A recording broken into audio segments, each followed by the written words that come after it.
Well, we are back today to begin our first full season in the Netherlands with Willem II. After a strong finish to last season, we were a little deflated by the negative transfer budget we were given. However, things got worse at the start of the summer window. Our director of football was poached by another club, and it looked like it was going to be a long old summer. But the loan market has come to the rescue, and our new director of football, boy, does he know how to use it.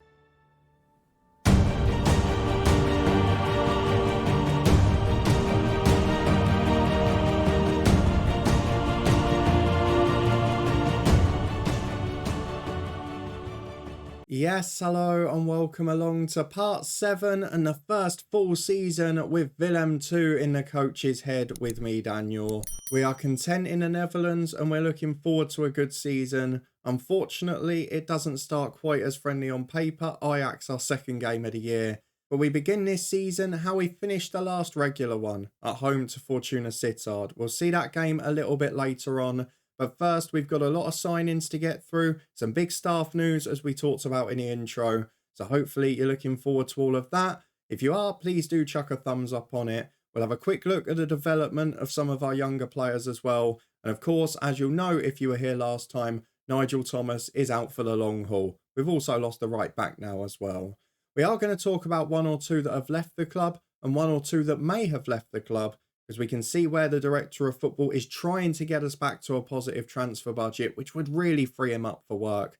But at the moment, there's players that are stopping that from happening rather than anything he's doing in particular. We're going to go and have a look at the signings, but first we have to go to the transfer centre because there is one deal that is potentially pending that could be a very big one for this club this year. So as we head over to our summer transfer window notes and see what's been happening, let me tell you a few words about our commercial partner that have helped give us the budget to make this happen. HelloFresh are on a mission to make your meal times easier with pre-portioned ingredients, quick and easy recipe cards, and plenty of treats we can get on board with too. Get 60% off your first box plus free dessert for life by clicking a link at the top of the description. Sounds good, doesn't it? I've tried it before, I'm a big fan of the brand and have helped with my weight loss this year too. There's healthy options available, so why not grab your discount and give HelloFresh a go from the description below. Well, here we go. We begin with a pending deal because it's sort of been the saga of the summer at this club, and it's the story of the two left backs because Niels van Berkel we have had a number of loan offers for, all of which have been rejected. However, Milos Dokic the first choice, the best young player at the club, but also we probably have to accept of the fit first team players, he is the one who is the most valuable to the club and is the only one who individually can take the club to a positive transfer budget. There have been a few other departures, sell-on clauses and whatever else that the director of football has managed to get done. But Milos Dokic is the one that's going to give him a chance to spend. And he's tried to sell him. He's had 2 offers from second-tier clubs. And you can see there's another one here. Go Ahead Eagles were relegated after the playoff. And they are now in the second division. But remarkably, they've got 9 million quid to spend. They're also offering a big sell-on profit clause as well. So I can understand why he's accepted that. It will give him plenty of freedom. And with the wage budget, it will allow him to go and do some proper deals. Just frustrating, really, that they can't be moved over because it seems like it's a bit of a waste of the money that's in the club. The other thing you will have noticed from this screen is that there are still staff coming in. A new sports scientist is the latest being discussed, and he's very good. We've got to be pleased with that. It was the biggest negative we highlighted when we came here, that the staffing was really poor, and it's been expanded and it's been added to in terms of quality, and that includes a new director of football who has been very busy.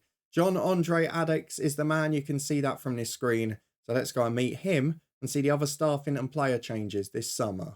Well, I guess the one thing that's been a little frustrating on the staffing side is that we've not really improved the coaching team a great deal. One fitness coach came in and he's good, but we haven't had that improvement in other areas of the coaching department, albeit we've had 2 extra assistant managers which contribute to coaching too. The big story this summer though is in addition to a number of new scouts who mostly aren't very good, it has to be said, we have seen a change of director of football. The man going out was the one we inherited, Jeffrey van Selm. He went to KRC Genk over in Belgium and he's very good at his job. So it was a shame to lose him. He did okay in January. And he brought in a couple of decent players, but $6 grand a week is a good wage for him, and we got plenty of compensation too. The flip side of that was he was replaced by Jan-Andre Addix. Now, no, he's not a Charlton fan. He is a German director of football. He's also on £6 a week, and he's very good at his job too. But what he does have is a knowledge of Germany, which may come in useful in future. The first thing that he's done, though, alongside the technical director, is brought in a couple of recruitment analysts who are very good at their job, particularly the first one, but both of them pretty passable at this level. And that has been followed by a number of really good loan signings where we've not had transfer budget to spend, but the director of football has still been getting additions and, most importantly, following the squad planner, getting us players in the areas we needed. And it includes the return of a bit of a channel legend from back in FM22, and it probably isn't going to be what you're expecting. Let's go through to the transfer history and have a look first at the release players, where there wasn't a huge amount this season. 2 senior level players left the club. Ibrahim Sissoko featured a little bit for us, but he wasn't great, and I don't think he was ever going to stay. And Grejon Kai has moved over to a new club now as well, but at 33 was just past his prime, and the director of football chose not to keep him as well as Pratajin. We have got a replacement, which is all that matters. So if we go and have a look through at all the transfers from last season, a lot of the big deals did get done early. Of course, we had 2 free agents already coming in, which we knew about. They were designed in January by our old director of football. And there were also a couple that left the club. A youngster on loan, but then Vesel Damaku, who I think only made 1 appearance for me. He was very much a backup player. He was transfer listed when we got here. And he was pretty much the worst of the defensive midfielders. But still, decent enough squad player, decent professional. He moves on to Gothenburg at the end of his contract. We'll come back and look at the ins in detail in a minute, but let's look at the other couple of outs, because I was awfully concerned at first when Gilberto Grotfarm was let go, because I thought, well, we've lost a holding midfielder. We've also lost a centre-half now. What on earth are we going to do? But reassurance, the centre-half has been replaced. Gilberto Grotfarm goes on loan to Canberra, who did get relegated last year. I'm pretty sure they did anyway. But he'll now get a full season in the second tier, which, given his personality, would probably be a good thing for him, rather than 10 or 15 off the bench. The only reason I was hesitant about it is because I didn't know we'd get a replacement. Then we have bought a bit of money in for a player that was nowhere near the squad planner. He was out on loan last year. He came back. He also came back with another player, but this one is not as good. Zeefoyk has moved on to Go Ahead Eagles for £1 million up front. He's a 31-year-old Dutch winger who is past his prime, has not played for the club for a couple of years, and despite having a good career playing at Blackburn years ago, he's not quite at the level that we need, and he's not as good as the other right back that came back from a loan, and he's not really much better than the 2 young ones either, so I was very happy for him to go for a good 7-figure fee. You can see 3 loan additions there. Let's start though with the 2 that we knew about already. Ömer Yazgan is the youth signing from AZ Alkmaar. He was out of contract, he was agreed on a free, and he's a good young player. Might well feature on the bench a bit this year. And I kind of hope he will reach his potential, because when we joined the club, we had a player called Hoyce who got a big long injury, and he's just sort of been set back a little. So it'd be nice if Yazgan could reach that next level and become a contender for the first team. The one we were looking forward to signing was a new holding midfielder. Laurence Rosier comes in from Utrecht on a free. We know that was pre-agreed. He's 3.5-star ability. He's great in the air. He's a proper ball winner. He's a proper holding midfielder. And alongside the likes of Nokvarsen and Lachkar, who played last season, that gives us 3 quality options in that role now. So although we've lost a bit of the backup depth in Damaku and in Grotfarm, we've now got 3 really good ones for 2 positions, which so far is fantastic news. And at 30 is a good experienced player. This season though, I've been really impressed by how the director of football has worked under these circumstances, because with no budget, coming into a new club, he was active in his first month. And the first player is a player we know very well, who's been following since FM22, who enjoyed the Viborg save as much as me. It was one of my favourites, and Tobias Beck was a star of that save early doors. He played on the left-hand side for us there. He was really high quality. In this world, of course, he left in 2023 at Viborg and he's never been back. But we have now got him at Willem II on loan from Brann. And for £7 a week, I think it's a really good deal. You look at it as a 1-year loan and think, well, look, Nigel Thomas is going to be out till about January. Sissoko's left the club. He's not been able to get permanent replacements. We've still got Boussaid. We've still got Minda. We've still got Razak. But all of them prefer to play on the left. So to go out and get Tobias Beck, who now a couple of years later is very much a right-sided player, who's of a good enough level to start in this league, a good all-rounder, very similar style of attributes to Nigel Thomas. I'm a happy man. He's 6'2" as well. You know I love an aerial threat at the back post. I'm delighted to have him, and just to be reunited with him in a different universe 2 years later, I'm happy. Tobias Beck, we know what he can do. Then we got a lone centre-half in from Fluminense, and it is Douglas Mendes. Again, 3.5-star ability, 4-star potential. You could argue he's maybe better than Erman. Maybe could be a contender to play alongside Santiago. Again, 6'2", again brilliant in the air, but also gives us a bit more variety and versatility as well, because while he can only play centre-half, it does then allow Erman to push in as a holding midfielder if we need. He's got a lot of those South American traits you might expect. He likes to wind people up. He likes to get in the official's ear, but he's determined. He's great in the air, and he's a good defender, which is exactly what we wanted. Big wage contribution. I'm worried about that. But overall, when we've got loads of wages and we can't spend on transfer fees, I completely understand why that's the director of football's approach. Then the final one addressed my biggest concern for this season. What would we do if Pratagin was injured? We saw the problems at the end of last year where Kai had declined, where we had Sissoko on the way out but couldn't really play in our system. Were we going to have a second striker? Well, Labino Bajrami, while he is going to miss the start of the season because he's not quite match sharp, he is the perfect foil for Pratagin. He's a few years younger at 24 on loan from Zurich. Not a big goal scorer in his senior career so far.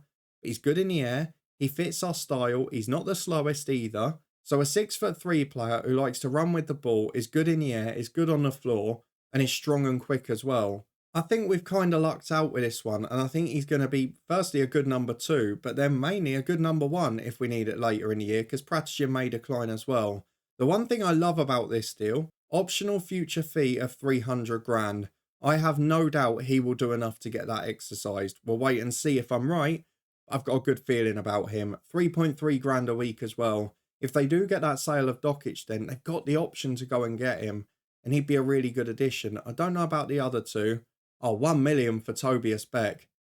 This director of football's a genius. Douglas Mendes, 950 grand. I like what he's doing. He's getting players in on loan for now, and when he's got a positive transfer budget, he could let Dokic go, get in the positives, and sign all 3 of them with that. It's really clever business. I'm becoming more and more of a fan of this new director of football. Addix is the man, but let's see how that's affected what the board and the media think of this season. Because the board are expecting a top half finish. They're expecting us to play solid football. They're expecting us to play in a similar style to last year, which we're going to try and do. And they're also getting us to work within the wage budget, which isn't an issue when we've got tons of it available. If we go and have a look at the season preview though, where do the media expect us to finish in the Eredivisie? Because last year, we were expected 11th. We obviously flew up the table later on. You can see Groningen also did the same. They're expected to finish high this year. I wonder if PSV have improved much. We'll have a look at the transfer window in a sec. But we are expected to be top half. 9th is the expectation. Heerenveen, who beat us in that playoff, were expected 8th. They did win the playoffs in the end and get into Europe. And you can see the sides like the one we're playing today expected to be right near the bottom, as well as FC Twente, who have lost to Ajax on the opening day and are really struggling at the minute. So I'm excited for what this season brings because I thought it was going to be a really frustrating summer with no players coming in. So to see that great work in the loan window, see a player that I'd completely forgotten about from 2 years ago, I'm thrilled with it. Ajax still the favourites, there's plenty happening elsewhere. There's loads of transfer rumours about, and there's loads of transfers that have been done. Mainly big departures from the nation. Lots of players leaving PSV because they're unhappy at not making Europe. But that means they've also spent big as well. Max Verber from Leeds for 25 million. Larson for 20 odd million from Celta Vigo. We're talking about big players. And look who else they've signed. Young Facundo Fernandez. Ended up at Bournemouth in our original head coach save. Now he's going to be at PSV. We're going to be encountering a lot of stars that have made it over to this league now. But there are a lot of big signings. You can see we're not on the budget levels of the big clubs in this division. But the way the board are working, I'm a fan of because it's sensible. The director of football's on board with it and it's not weakening my team. If we go and have a look at the squad for today, yes, we've got a couple of injuries. But Torbed, the best trainer every week, the mentoring's working with his determination. He's improving and getting better by the week. We've got Hussein Ali, who came back from his loan spell last year. He's a really good right back and a really versatile player defensively. He's one that's added to the squad depth that we didn't have before. Got offered a new 3-year deal by the old director of football before he moved on. And as you can see, there are a few players with extended terms now. Hopefully Gonzaga can stay match fit because obviously we've not got Lakinia this time around. But it's a solid squad. It's as much as I could have asked for, especially given when we got that budget message. I was very concerned. So let's go and get through to the fixtures into the first one of the season. Ajax and Feyenoord appeared to be starting with 3 points. Utrecht were up there last year. They're doing that as well. The aim for this year, we must finish top half. But can we sneak into that playoff again? I want to be up and in that mix. But if Dokic goes, we might be a little short in defence. So I don't want to get carried away just yet. Through the tactical meeting, let's go and pick our 11. This is going to be an interesting one. We're going to see Hussein Ali for the first time. But are we going to see any of the proper new signings? We'll be back in a minute to run through the 11. Well, as we prepare for the new season, I think this is pretty much the approach regulars would expect from me. Those of you that are new along to the channel, I don't like to push too many of the new players in at once. I don't like to change too many things tactically at once at the start of the season. I like to do it gradually over a number of games. So as a result of that, all of the new signings, Rosier, Bajrami, Mendes, who was the other one that I'm missing? 3 loan players. Oh, Beck is starting, but the rest are on the bench. Tobias Beck is in because, of course, Nigel Thomas has still got 3 months to go. Actually, he's due back a little earlier than expected, but at 28, he's declining a little from that. But Tobias Beck, as a result, has come in. All of the other new players are on the bench. Hussein Ali returns from his loan, but he has played for the club before, albeit only a couple of times in the league. Dokic is going to play at left back, might be his last game for the club, we don't know. The rest of the team you have seen play before. It's a big season for the likes of Gonzaga, for Boussaid. Didn't really have the starts last year, didn't have that fitness when we got to the club. Now I'm saying, look, if you play at your best, you'll be first choice. Go out there and prove it. So this is the 11 we've gone for in full. No tactical changes whatsoever. We're going to give this team the chance in the exact same tactic, which worked so well last year. With slightly improved attacking options, hopefully we can go to the next level. We've got Rossi in goal, as you would expect. Gerson returns from a long-term injury on the bench. Ali and Dokic, the fullbacks, with Erman and St. continuing centre-half. Lachkar and Nokvarsen, the 2 holding midfielders. Of course, both got to play well because looking over their shoulder, they've got a big man on the bench now, Rosier. Beck and Boussaid out wide with Gonzaga behind Pratajin. And again, he's got a young apprentice on the bench waiting to get his chance. Starting to decline a little bit now, the Croatian. He was so good at the end of last year. And those games where he was injured at the end of the season, we ended up struggling to score. When he's match fit, we're a different team. Let's go and get into the first game of the season. See if we can do the job against Fortuna Sittard. Well, we begin the season against this team, and I'm looking for familiar names. There aren't too many in there. Smetzer's caused some problems last time. Ekerhoff the same. But in truth, they're one of the favourites for relegation. We're playing them at home. We've beaten them twice, I think, since we've been at the club. We've got to win if we want to have a good season. Let's see if we can start in style, because if we can finish how we did last season and start a bit better than their old manager did, then we're going to be in for a very good year, aren't we? I feel we've got a team to compete here. So let's see how the first half goes. It's Willem II v Fortuna Sittard. Big crowd in yet again, as always. And the first 5 minutes have been a little bit quiet. The only worry I have, Pratajin and the new sub-striker not quite fit. Becker, new player on the right. Boussaid, inconsistent last year. Gonzaga, we know, is basically a walking glass ornament. It's a little bit difficult, and it's been a quiet first quarter. So we're going to get a bit of encouragement in and just hope we can find a breakthrough soon. If we get the first goal, I'd fancy us to go on and win comfortably. But at the moment, we've got to find our first shot on target. Let's go for a little bit more encouragement because it's been quiet. And demand some more here. If we can get to half-time with a highlight attacking, that would be nice. As Rossi goes out to Dokic. Is this his last game here? Is he the one necessary sale this summer? Nokvarsen plays a 1-2 with him. And again, we're being patient. We're building up from the back. We're not in a rush. Gonzaga here finds Pratajin, who's dropped in. Tobias Beck cutting in from the right. Goes for that big switch to Boussaid. Lovely first-time pass for Nokvarsen. Here goes the flying fullback, but Boussaid's there first. And look who scored the first goal of the season. Tobias Beck, Viborg legend in FM22. The director of football brings him in on loan, and he is instantly a hero. Boussaid linking up on the other side as well. It was a lovely footballing move. And the two wingers doing what I believe they could. Tobias Beck, an old hero, and Boussaid was poor at the end of last season, but he was the man that I said, I think he can be the star here. Let's tell the lads not to get complacent. Let's give a little bit of faith to Nockvarsen. He might be the man that drops out of this 11 when we've got a fully fit Rosier.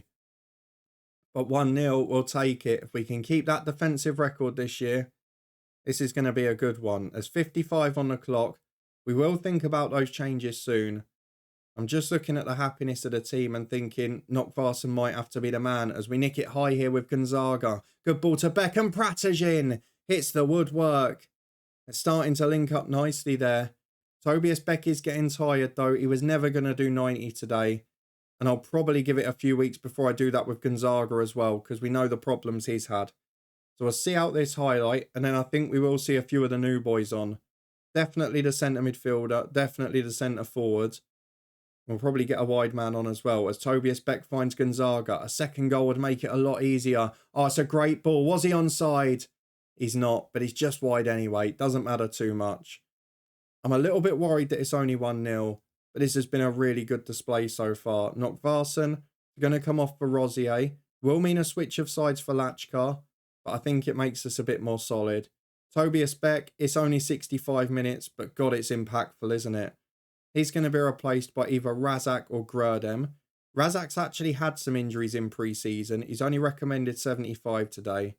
And Minder on paper is probably the better player, but he's looking nervous. So I'm actually going to bring Razak on out there. He's going to play off the right for now. And then up front, I'm going to replace Pratajin because he's not fully fit. He's had injuries in pre-season. And we need to get Bajrami up to speed. So he's going to come on up front. It's 3 changes made. Razak on the right. Rosier holding midfield, who will have a height from these corners. And Bajrami the same as well. As Razak puts it in, Hussein Ali is the man that's up. So away as far as Boussaid on the right. Can he produce more magic? He goes in unopposed. Oh, that's a great save. Took a deflection off the man as well. To get down and tip that wide at his near post is a brilliant effort. He'll take the corner as well here, Boussaid, and it's up towards the back post. Bajrami wins it. Rosier's there as well. They're the two we're watching out for. I'm just worried that it's only 1 because it should be more at this point. Gonzaga is someone we're going to look at in a moment. Lachkar struggling a bit as well. Do I push Erman in and mess with a back 4, get the other debutant on? We might be able to if we can get in here. But Gonzaga's touch is a little heavy, a little tired. And unfortunately, it's setting up a counter-attack here. Erman's lost the header, but Lachkar does well. And Dokic can carry it forward. Fullbacks both having good games. Boussaid into Lachkar here. Might be his final contribution as he spreads it right to Razak. Has the overlap from Ali, and here he comes. Chance to put the ball in the box. It's a good one. And Gonzaga.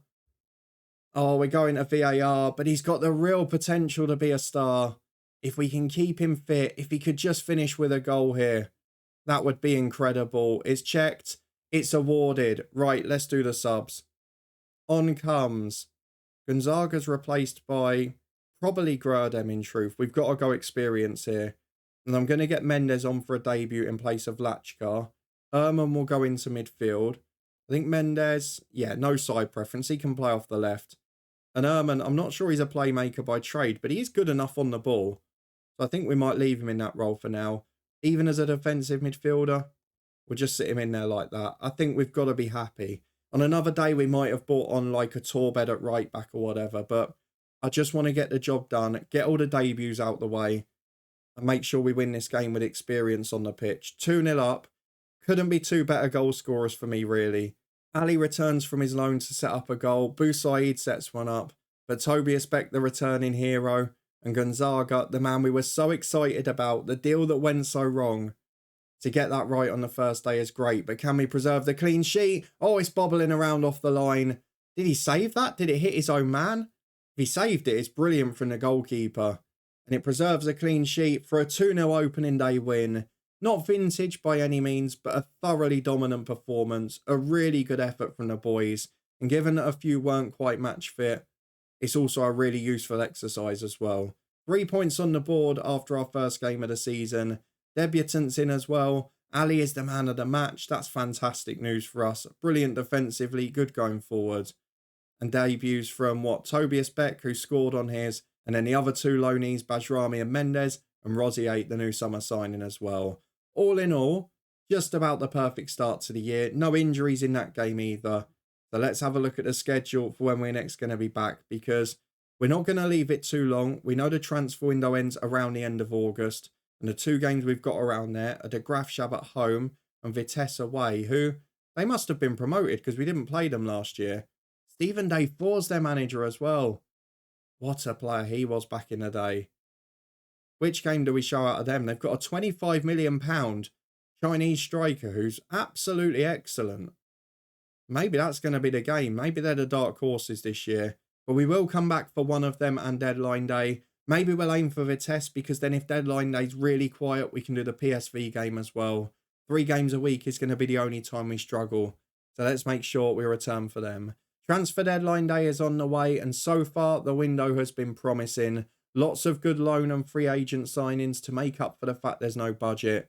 But will Milos Dokic be leaving the club? If so, we'll have one left back who's nowhere near as good, and that might be the start of our troubles this year. But let me know overall what you think of the summer. For me, this has been a remarkable start to the season. It's been a fantastic summer window, a new good director of football, loads of good new staff coming in. And I actually think the signings and sales have been really sensible so far. I'm looking at a couple of the players that are wanted and thinking, God, if he could get a couple of million for McKendy, that might be a solution. So we'll wait and see what he does. But I'm really excited for the year. Even if Dokic goes, I think we can cope with it. And the additions have certainly shown their quality already, including a man we know very well on this channel. Tobias Beck, the first day hero. If you enjoyed it, please do chuck a thumbs up on the video. If you want to stay up to date with the rest of the season, as we'll return on Monday for the next instalment of this one, and subscribe and turn that notification bell on. But let me know where you think we're going to be this season. Will it be same again, battling for Europe, or is it going to be an easier or tougher year? Let me know. We'll see how many of you are right. In the meantime, you can find our Southend save, which returns with a transfer special of its own tomorrow.